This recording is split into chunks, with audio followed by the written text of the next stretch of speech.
We're happy to be here, and my name is Henshun, and currently last year finally a PhD in computer science at Stanford University, working on human-computer interaction and applied AI and data science, mostly applied in the future workspace, basically to study and reimagine, how people would collaborate, communicate, and work together with each other and with machines in the future. So yeah, today I'm super honored to be here, and today I'd like to present our recent work. A large language model provide useful feedback on research papers, a large-scale empirical analysis. And this is an ongoing work, and we just got the preprint submitted to arXiv like a month ago, and currently it's under review. But I hope like some of the insights and some of the results might find, some kind of, you might be interested in that. Okay, so first I'd like to acknowledge this is kind of like a large team effort and a joint effort. I'm one of the co-first authors, and it's actually composed of a number of computer scientists as well as social scientists, because we are researching on a problem that is widely discussed in social science. So I would first like to acknowledge that there's the importance of this interdisciplinary collaboration. Okay, so let's dive in. So first of all, let's talk about scientific feedback. So scientific feedback is one of the foundations of modern science. And maybe you've heard of this story, but one of the most famous stories about scientific feedback is between Claude Shannon and John von Neumann, who are two of the founding fathers of modern computer science. So back then, Shannon came up with an idea about information uncertainty. And one of the things Shannon was wondering is how should he be naming this particular concept? And so he turned to his colleague John von Neumann and then asked about what his opinion on this. And eventually, after this conversation, it gave birth to maybe one of the most foundational concepts in modern computer science, the information entropy. And this particular one is a particular example of how scientific progress rests on feedback and critiques. And yeah, to sum up, scientific feedback in science is super important. It's essential for new discoveries, and it's also important for intellectual exchange and debates. And it lays the foundation of rigorous research, because someone will, keep the gates to make sure that everything here about the science is rigorous and is scientifically sound. And usually, this channel of scientific feedback, it depends on two primary ways. The first of all is peer review feedback. So when you submit a paper, a research paper, normally there will be a group of people in your fields who are experts, who are supposedly to be your experts, to review a paper and give you feedbacks, and then you would revise your work and to get improvements. That's one primary way. And the other way is through conference discussions. So for example, we are gathering here, I'm definitely going to get lots of good feedbacks on my work, but more broadly, there's going to be conference for academics and also for industry, where people gather together and share their work, share their insights, share their latest thoughts, and people would give their feedbacks on what they're going to do next. But on the other hand, while this kind of scientific feedback is super important, it also faces lots of challenges, especially in an age of information explosion. So first of all, there's this issue of increasing number of paper submissions. So here are some graphs of famous AI conferences like ICLR and CDPR. They are if you're not familiar with that, they are perhaps two of the major AI conferences in the fields. And CHI is the field that I'm in human-computer interaction. It's also a super large academic conferences. And you can see here is the number of paper submissions every year. And you can see over the years, the number of papers each year, it just gets exploded.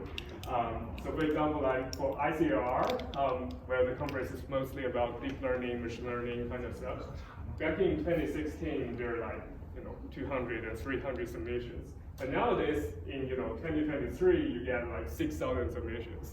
So it's a big increase over the last decade. And a direct effect of this increasing number of papers is that you get lots of overloading reviewers.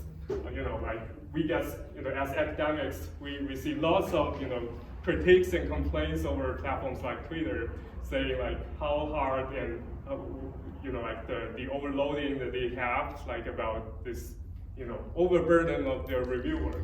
So for example, typically, people would receive at AI conferences like, 7 to 8 submissions for each conference, and every year you will be, submitting papers maybe to, I don't know, like 3 or 4 conferences. So that would mean like maybe you're going to review like 30 papers in a year, which is, a lot. And, usually you only have, a month or 2 months so as to get your reviews for the paper in. So you can see like, most of the reviewers do, get so many assignments to their works, and it is hard to make sure that they really give, spend lots of times on each submissions and to make sure that they are giving good feedback. And yeah, there's lots of complaints on the editor and on the associate chair level as well, and they are complaining it's really hard to get qualified reviewers to review the subject, and especially those people who is willing to spend time on the work. Yeah, and that results in a quality control problem of the conference and academics as a whole. This is not a joke, but it's actually happening at one of the major AI conferences, where someone is complaining in their feedbacks, in their peer review feedbacks. Someone is asking them what is softmax function used there in the model, which is, if you are familiar with AI, it's kind of like a very fundamental question, fundamental concept that people should be knowing if they are in that field. So you can see like now it's really hard to get high quality peer review feedbacks. And the feedbacks in many people's opinion is deteriorating over time. And yeah, you can see like this is becoming quite a challenge in academics. And on the other hand, more broadly, scientific feedback is also important in the sense it has important implications for this inequalities in science. So we, as maybe researchers from more elite institutes or from well-developed places, we may get we may attend conferences and we may submit papers and get good feedbacks. Or of course, those feedbacks I feel like they're deteriorating over time. But more broadly, for people who are coming from developing countries, so people from the global south, they may perhaps do not have access to this kind of level of scientific feedback as we do. For example, like they might not have they might not have enough fundings to travel to conferences, so they can only depend on their colleagues.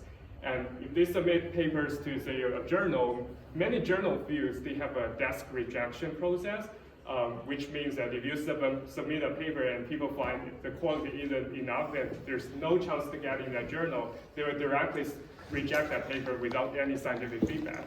So that's also an issue for them. So for people in that kind of under-resourced places, or researchers who are junior, they might get even worse scientific feedback compared to us. So yeah, that's kind of like the motivations behind this work. Given the importance of scientific feedback, and given that it has so much implications to make sure that we have a good innovation environment, as well as social implications of that, we are thinking like in an era where we have this generative AI and powerful language model. Can we do something about this? Can we use large language models to provide use feedbacks on research papers? That's something that we are super curious about.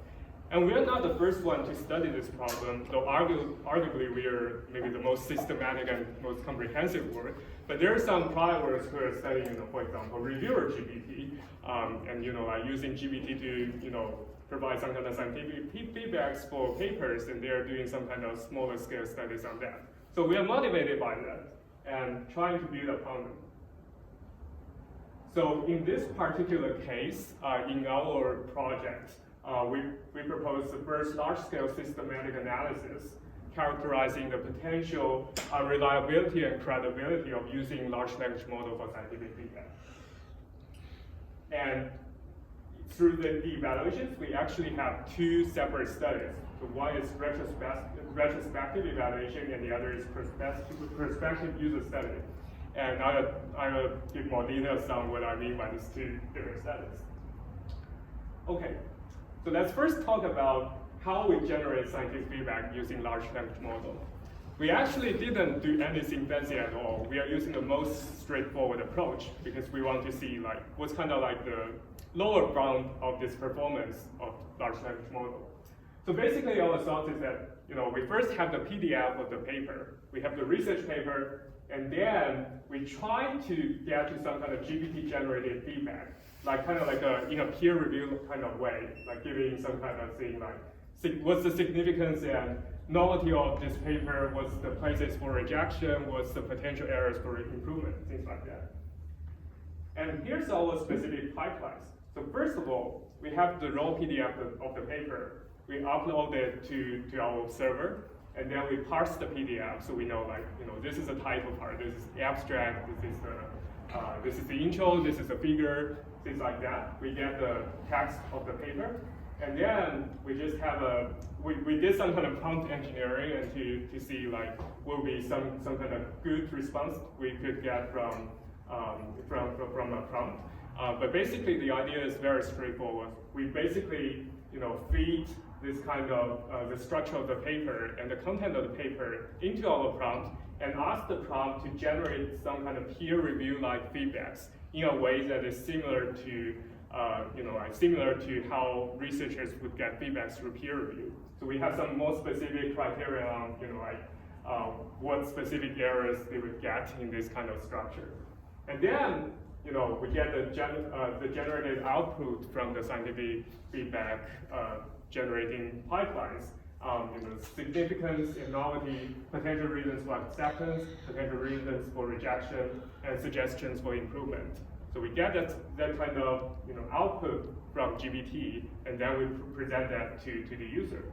So yeah, it's nothing fancy here. It's just like simple prompt engineering based on top of scientific paper. So based on this framework, we run a number of evaluations, as I mentioned.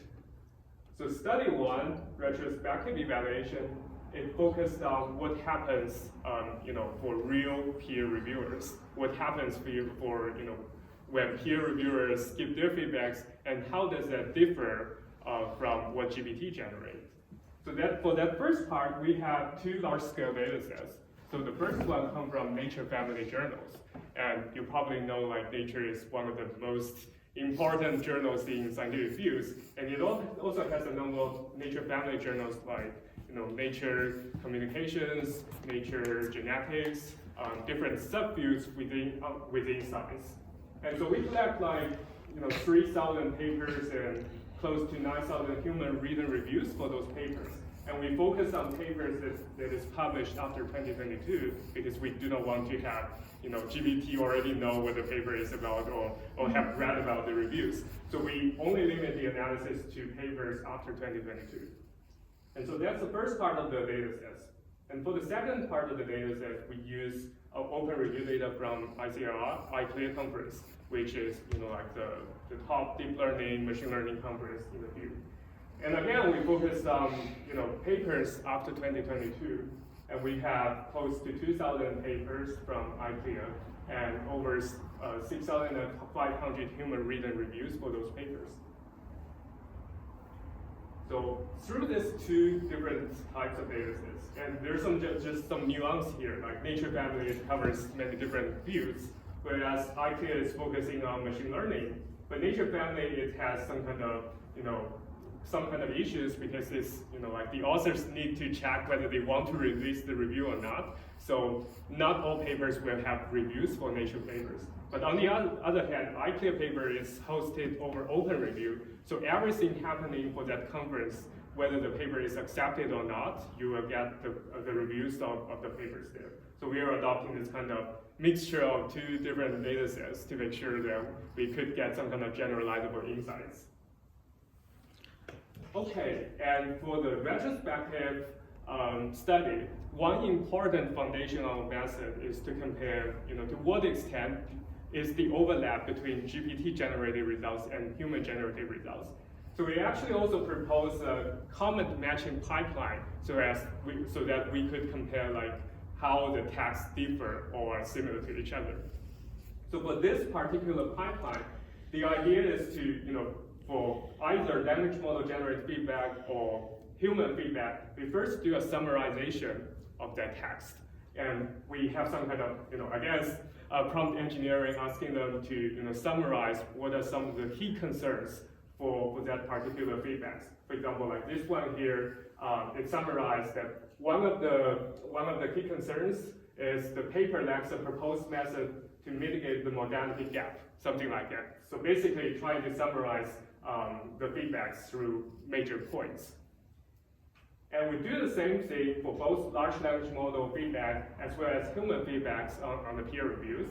And then we get those kind of summarizations on both sides. And we again ask GPT for help to match the two parts, whether they sync, like the two summarized points, they are related to each other or not, whether they are the same points or they are very different points. And we ask them to output what's kind of the similarity score for the different points on both sides. And yeah, we have this kind of mesh pipelines, and through that we could compute, for example, like for the GPT-generated feedbacks and human-generated feedbacks, what's kind of the overlap between the two. And for this method, we validate this pipeline over some kind of human verification. We have people evaluate that, like this approach could have good performance on this kind of matching. So let's talk about the specific results for this kind of retrospective analysis. So first of all, we find that over 30% of the comments reached by large language model, it overlaps with comments from an individual reviewer, like a real person reviewer. 30% of the time, it is talking about the same kind of major concern. So what's this kind of 30%? Let's put that into context. So we also calculate the overlap between two human reviewers, because normally for each paper you would have 3 or 4 human reviewers also review the paper, and we could calculate to what extent their major concern or major comment overlap with each other. And it's also close to 30%. So what does that mean? It means that at least from an aggregating level, GPT is it's kind of acting as a human reviewer that is having some kind of overlap with other reviewers, but it's also bringing up something new, and the overlap is around the same.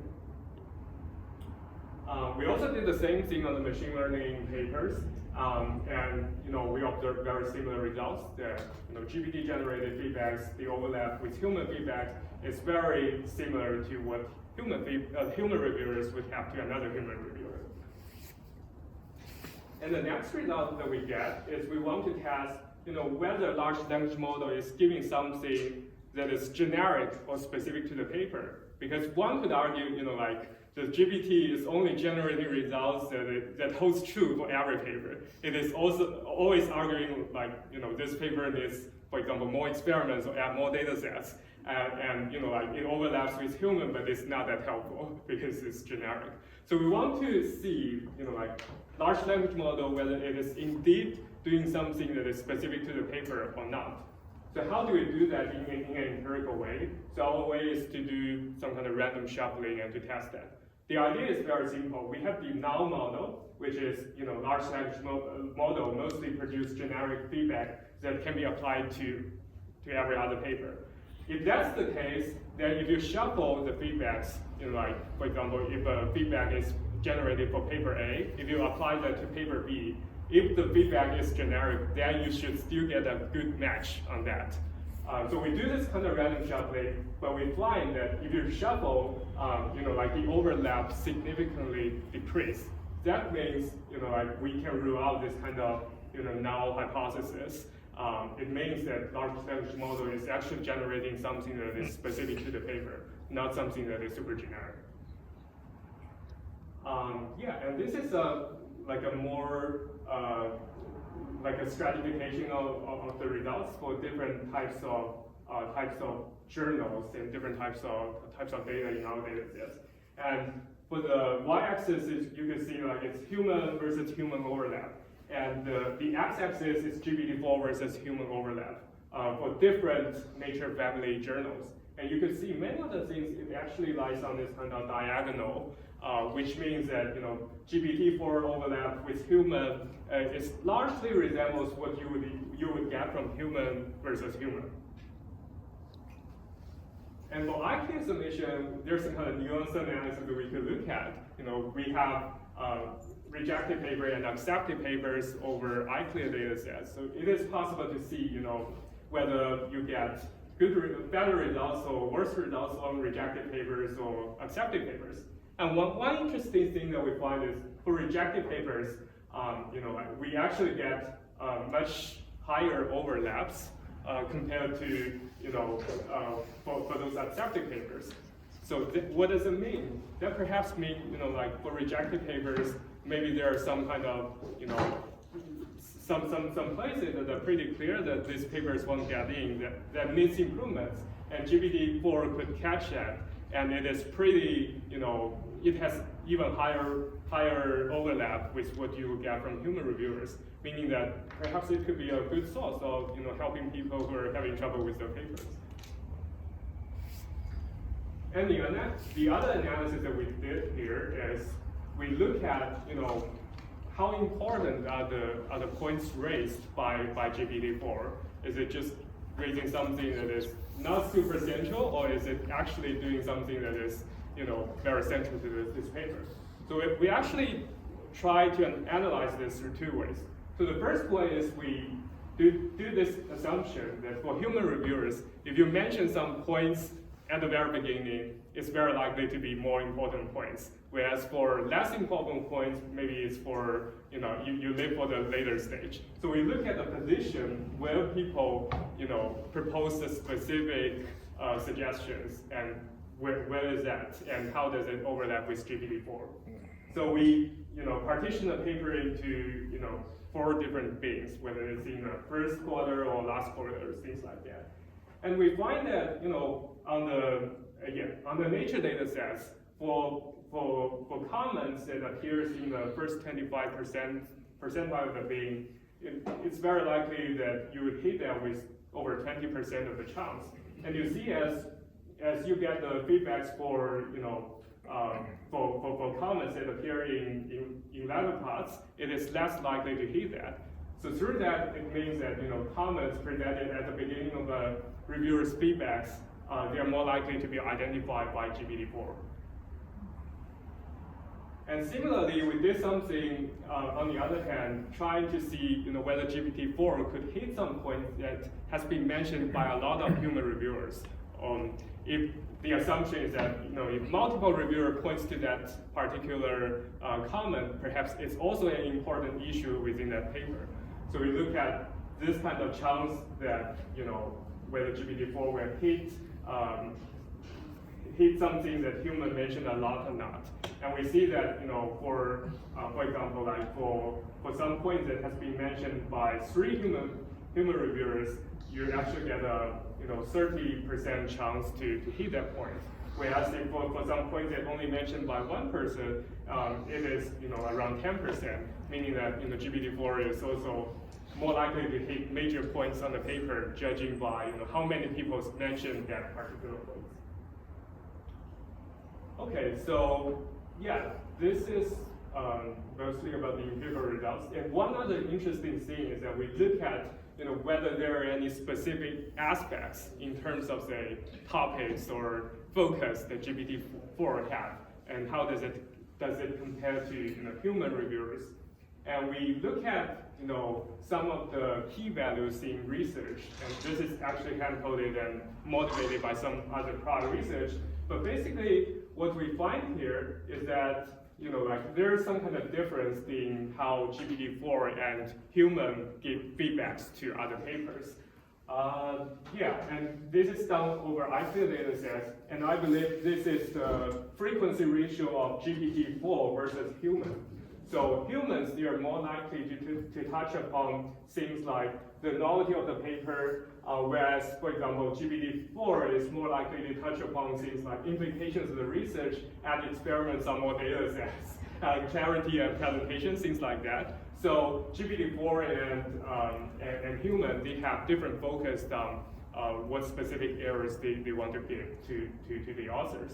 And one implication of this finding is that, first of all, GPT-4 isn't exactly as a human reviewers. So it is still important to, you take human aspects in this loop rather than just, trying to automate the entire process using GPT-4. And it perhaps also suggests that, the machine and the human could work together on this particular task to generate more, comprehensive understanding of this particular paper and give feedbacks to people.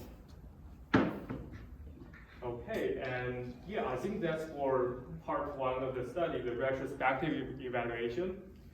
And the second part is we want to test in the wild to see how people really think. And the motivations of doing this kind of prospective user study is that, the first part we evaluated on past data set, but everything is mostly based upon that kind of overlap. But you cannot really measure whether people find it helpful or not, whether it's valuable or not. So we think it's important to really test it on real users and to see whether they find it helpful. So basically what we did is that we reached out actually to a lot of researchers, like thousands of researchers, and asking them whether they're interested in our study. And we have an interface and we have a prototype, and we ask people to upload their very own papers, like their recent papers in 2023, and upload to our survey, and we will generate feedbacks over email and present to them. And they will be asked to complete a survey about their experience using this tool and whether they think it's helpful or not, things like that. In this analysis, we have over 300 researchers from over 100 US institutions participate in this part. And we focus on the field of artificial intelligence and computational biology, and to assess participant response on this particular framework that we have. So first of all, here's the results. We find that most researchers find this kind of large language model feedback helpful. Overall, more than half of the users found GPT-4 generated feedback helpful or very helpful, and 80% of them found it more beneficial than feedback from at least some human reviewers, which means that people generally they find some kind of merits in this kind of system. And the other thing is that we look at how their experience of doing research and whether it's their publishing experience or reviewing experience, how does it change for their perceptions of whether this framework is helpful or not?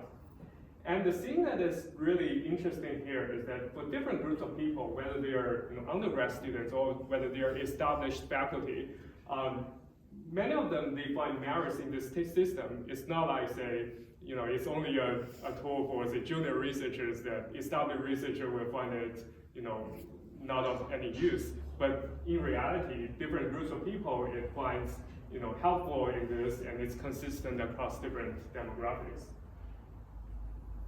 And we also study what's kind of the overlap between what they would expect from this framework and their own judgment of the paper or those they receive from humans.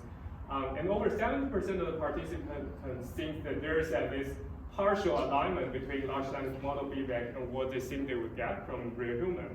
And 35% of them think the alignment is considerable or substantial.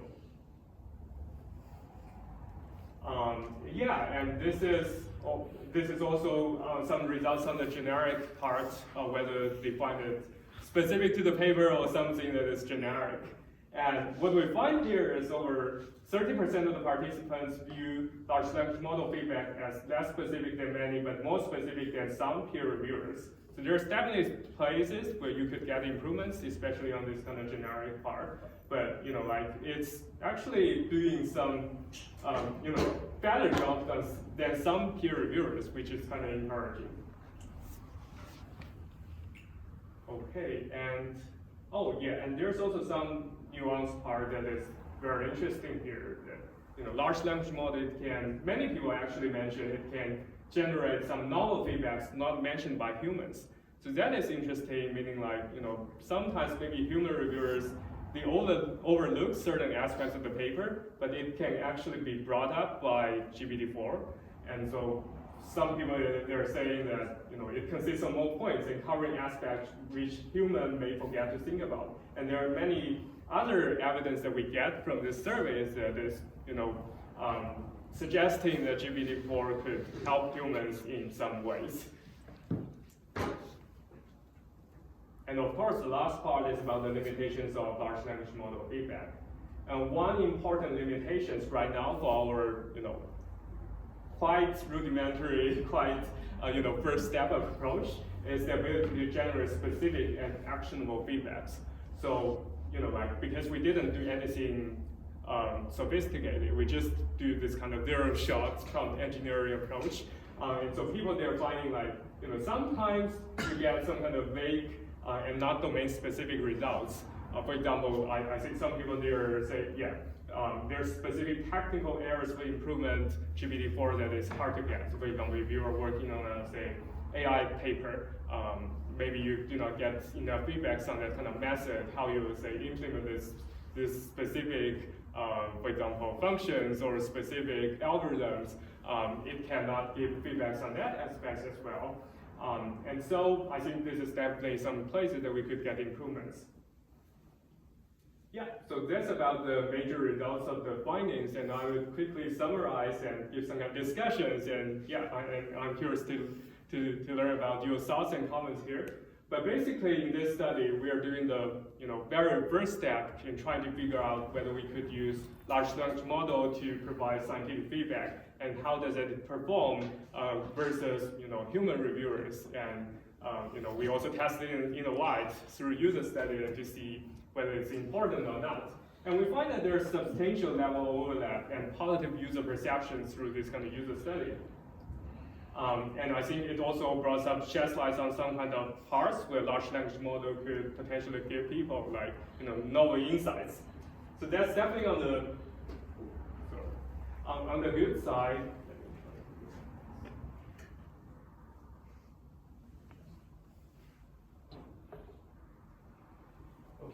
So, now it's coming through. But there's also limitations of this current approach, and I would say we are not super sure whether it's coming from there could be better prompts, or whether it's the model itself needs some kind of improvement. We are not able to differentiate that for now. But there's definitely limitations on, for example, as I just mentioned, GPT-4 focused on certain aspects and struggles to provide in-depth critiques, especially over method. And so I think the key takeaway from our research right now is GPT-4 could be doing something for the scientific feedback. And perhaps one important, actionable scenario that we could be thinking about that is to provide some kind of timely feedbacks for researchers for their own self-improvement of the paper before they publish their paper or submit their paper. For example, for some junior researchers, especially if they want to submit to a paper, they may not get timely feedbacks from others. They may get some help from a system like this, and then to improve their own papers and improve their chance of getting into actual values. And the major limitations, I guess, in this study right now is that, I think I emphasized it a couple of times, we are just doing prompt engineering zero shot, and it's very rudimentary.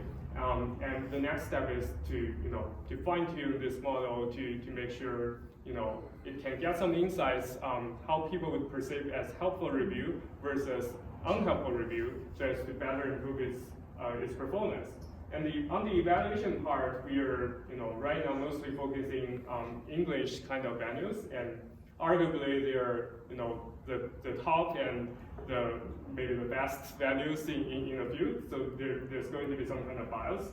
And for the user study parts, we are reaching out to researchers, but they decide whether they want to participate voluntarily. So there's going to be some kind of selection here. So people who might not think AI is a good idea for reviews, they might not publish, they might not participate in this particular study.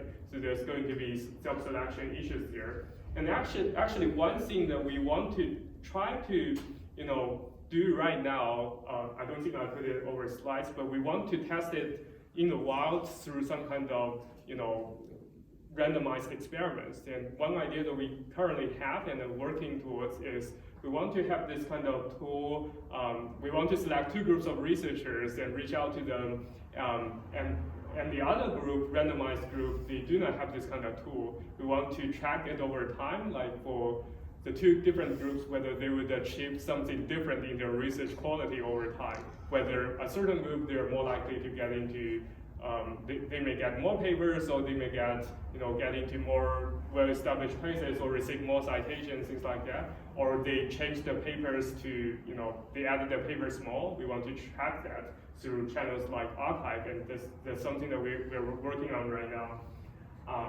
Yeah, but basically, we have some certain limitations here, but we certainly want to improve it for, to make it better, because we think this is an important application scenario, and especially important to, as I mentioned in the very beginning, make sure that the scientific field, the academia, is, having good quality, innovative research, and people would get feedbacks in a timely way rather than waiting for a long time for some bad quality feedbacks from peer reviewers, which is currently the case now. So yeah, I think that's what I want to share right now. And again, this is a paper that we have over preprint. Feel free to check it out. And we also have that prototype open source. So if you want to play with your own paper, that's totally fine, and you could use that. But the title of the paper is the same as what I presented. So yeah, again, this is our team, and yeah, I'm happy to wrap up here and thank you so much. 哟，对你要对这个很 Got some order and yeah, please. 很有用。 So among the data set you're using like Nature paper. GPTs. I guess they all Ah? have GPTs. review. So could it be possible that GPT-4 has been trained with both the data, the paper and the review? Yeah.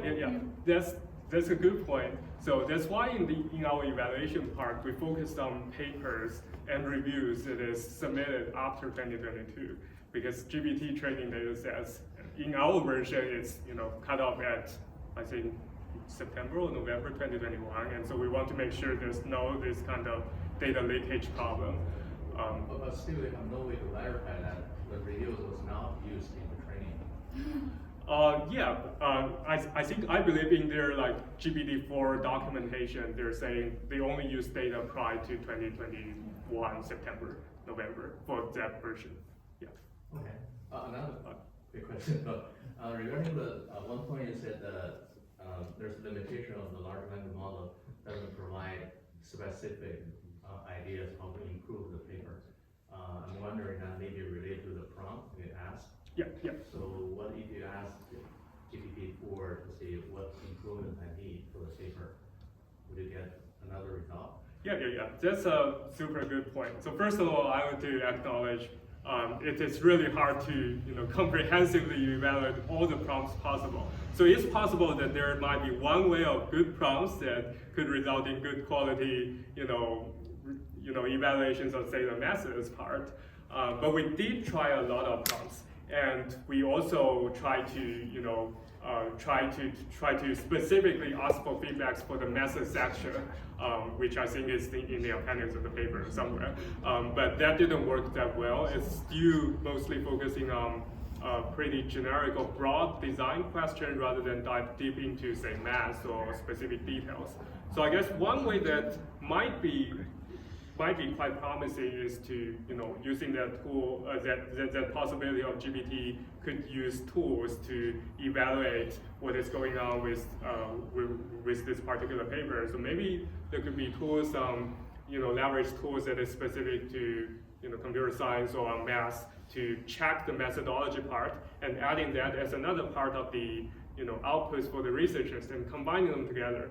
I would say like right now, from what we learned, we think that GPT-4 in our current prompt is mostly focusing on high level writing related or design related feedbacks rather than specific details, and it is still very hard to without using using ability to directly nudge GPT-4 to give feedbacks on specific aspects. I think if you have done a comparison study on those paper feedbacks before the cutoff date, let's say before September 2021, you probably can see with all the GPT trained, like pre-trained information, the feedback may be superior than any individual, like a single prompt or a single human feedback, right? Have you done that kind of study? We didn't look at it, but I think that's a very good point. I think it should be pretty Yeah. You don't even have to fine tune anything. Just use the old data set, old data set of papers. You should be able to compare the results before and after the cutoff date. Right, exactly. Yeah. I think currently you haven't done any fine tuning yet, right? Right. Just purely just an instruction and together with the prompt engineer. So this could be probably future. Actually, I previously discussed with you some of the questions, but I guess your presentation probably answered most of the questions. And one question that I have is, and basically, previously I had a question about how really to evaluate the effectiveness or efficiency of the evaluating the feedback, right? So you're basically you're basically comparing the overlapping between the the GPT generated feedback and then also human feedbacks, and versus the human feedbacks. So but human feedbacks could also be pretty kind of varied. Exactly. And so I saw that in the future kind of directions I pointed out to have a good quality of the labeled. So, but how do you get those good quality? How to define those kind of good? Yeah, that's a very good question. And I would say the only way we think of to measure whether it's effective or not, whether it's helpful or not, is through user study. Because in empirical way, actually, I would correct my argument a little bit. Most, the golden rule is through human evaluations and through, the second part of the study to launch experiments or user studies and to ask them whether the authors themselves find it helpful or not. That's the primary thing I could think of. But on the other hand, on the empirical side, one, relatively minor points that could be helpful and could be improving is that we actually are collecting a data set that, for some reviews, people would award those reviews as outstanding reviewers or, outstanding reviews because, the editors of the journal or the, chair of the conference or area chair or someone in charge of this reviewing process, they may find, certain reviews more helpful than the others, and there's a mechanism in some journals or some fields that they would recognize those attempts to make these reviews look good, and so they would award those people, and those could be, another kind of labeled way to get some kind of, how people organizing the journals or running the conference or running the journal, they think would be helpful in this process. But yeah, by the end of the day, I think it would be either way. It's about how humans think about whether it's helpful or not. The overlap is just a metric to quantify in a straightforward way. If you have no overlap at all, that's a problem. If you have 100% overlap, that's a problem as well, because you may not bring up anything new. And exactly as you mentioned, people's review, the quality might vary. So I think by the end of the day, it has to be back to human verification. Do you have an idea? So what's the training data in GPT-4 as a trend on any peer reviews? We do not have a good idea of what exactly that is, but I think it have looked at in their data sets there's open review related data. So I believe iClear, for example, the machine learning conferences I talked about, its reviews for 2022 is perhaps in their training datasets.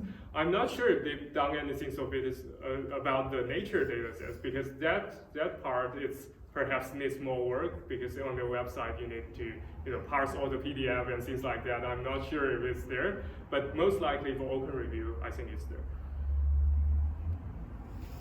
So I wonder for the human evaluation, right? So is there any guideline? Is there any guideline for those institutions that, as you described, when they evaluate the feedback is useful or not? Right?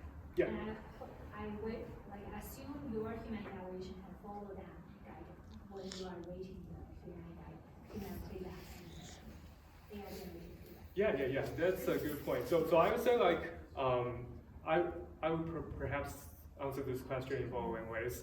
So for human evaluations, more specifically, I think there are multiple ways to evaluate that. So first of all, you could have a different group of researchers or experts evaluating the quality of that particular output. Or you could have people involved in the process evaluate themselves. So for example, in our case, for the second part, we are having authors evaluating feedbacks for their own papers. So if they think it's helpful for improving their own manuscripts or improving their draft, then I guess that's helpful because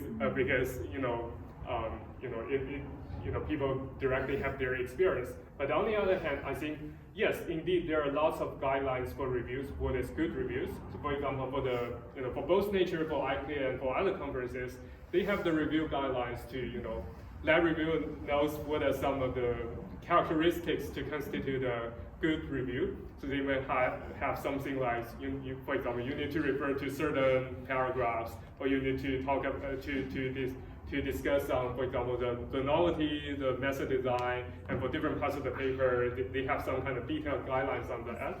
So I think if it's evaluations from third party on the generated output, say if we want to have some kind of evaluations on GPT-4 by a group of experts to evaluate how good that is, we could adopt that kind of guidelines. And I think the combination of those, self-evaluations of the feedbacks, whether it's helpful or not, plus this kind of third party would make it more comprehensive of this kind of evaluation. Then a follow-up question is the author, will the author kind of compare the reviews from the human and the GPT and compare them and rank them? For example, I have 10, maybe 3 reviews, and I think, the GPT is probably the most useful or the second useful thing. Right? This is probably one of, I wonder if you've done this previously. And also, they might also have bias, right? Bias in terms of they already know, those are from the human, those are from the GPT. Exactly. Maybe one thing to do is, if there could be continuous participation to the study, right? Maybe there could be some, the new papers they submitted, and we provide those kind of before reviews back to the author, but without telling them which one is generated by GPT, and have them just see what kind of rank the usefulness. Yeah, exactly. I think that those are super interesting ideas. We haven't done anything on that part yet. I think some future work that we are discussing with the others is, first of all, the most the most immediate is the one that I talk about on this kind of randomization experiment. But we are also thinking about, because some of the senior authors on this paper, they're they're pretty well known in their fields, and they have also organizing conferences and run conferences. So another maybe more future work is we want to work together with some kind of conferences, and for example, to insert some kind of, for example, GPT-4 generated feedback together with the human feedbacks, and present it to either authors or the editors or people who run the conferences, to the program chair of the conference, and having them to judge, without telling you whether this is from AI or human, which one do you think is more helpful, and whether there's any interesting patterns going on there. But I think overall that angle would be very interesting to have. Although I would say it also needs more work, because you need, this is a little bit different from other everyday kind of tasks where you could have, Mechanical Turk or, prolific people directly evaluate that. Now we are in a very specific domain that is about research, and to recruit those people to evaluate and to rank them. For PhD students it's okay, but for more established people, maybe it's worth working together with some kind of real things in the world, like real conferences or journals. Thank you. Yeah, but those are super great points. Thank you. Thank you. Yeah, thank you for Dr. He's presentation. And if anyone has questions for Dr. Phil, you can chat independently. So I think that's for today. Thank you for coming, and we can open 然后大家可以就自己的去跟别人讨论你们产品什么的。谢谢大家。Thank you, thank you.